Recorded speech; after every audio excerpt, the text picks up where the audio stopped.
بسم اللہ الرحمن الرحیم۔ السلام علیکم ورحمۃ اللہ وبرکاتہ۔ سورہ قریش اس طرح پڑھ کے سو جاؤ، صبح اٹھ کے دیکھنا دولت سے گھر بھرا ہوا ہوگا۔ آپ کو جھوٹ لگتا ہے تو آزما لیں۔ محترم بھائیوں اور میری بہنوں، سورہ قریش رزق اور دولت کے لیے ایک ایسی صورت ہے جس کی وجہ سے اللہ عز و جل غیب سے ایسی مدد فرمائے گا، مال و دولت میں اضافہ ہوتا چلا جائے گا، رزق میں ایسی برکت ہوگی، غربت ختم ہو جائے گی اور آپ کی جو پریشانی ہوگی ختم ہو جائے گی، اٹکے ہوئے کام پورے ہوں گے، پیسوں کی پریشانی ختم ہو جائے گی، پھر آپ کی تمام حاجتیں پوری ہوں گی۔ بس آپ نے بتائے گئے طریقے کے مطابق اس چھوٹی سی سورت کو پڑھنا ہے۔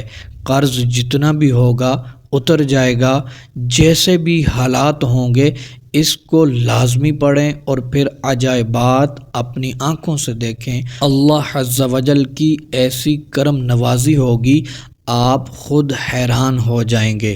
محترم دوستو، آپ نے چھوٹا سا عمل کرنا ہے، آپ نے اس کو اپنی زندگی میں شامل کر لینا ہے، پھر دیکھیے گا آپ کو خوشیاں ملیں گی۔ یہ مہنگائی کا جو دور جا رہا ہے اس کا مقابلہ آپ کر سکیں گے، دنوں میں آپ امیر و کبیر ہو جائیں گے، آپ کے حالات اچانک بدل جائیں گے انشاءاللہ عز و جل۔ محترم دوستو، آپ نے سورہ قریش کو 2 ٹائم پڑھنا ہے، فجر کی نماز کے بعد بھی پڑھنا ہے اور عصر کی نماز کے بعد بھی پڑھنا ہے۔ محترم دوستو، اگر آپ کے لیے آسانی ہو تو آپ ہر نماز کے بعد اس کو پڑھنا شروع کر دیں۔ آپ نے زیادہ مقدار میں نہیں پڑھنا بلکہ آپ نے 7 مرتبہ پڑھنا ہے۔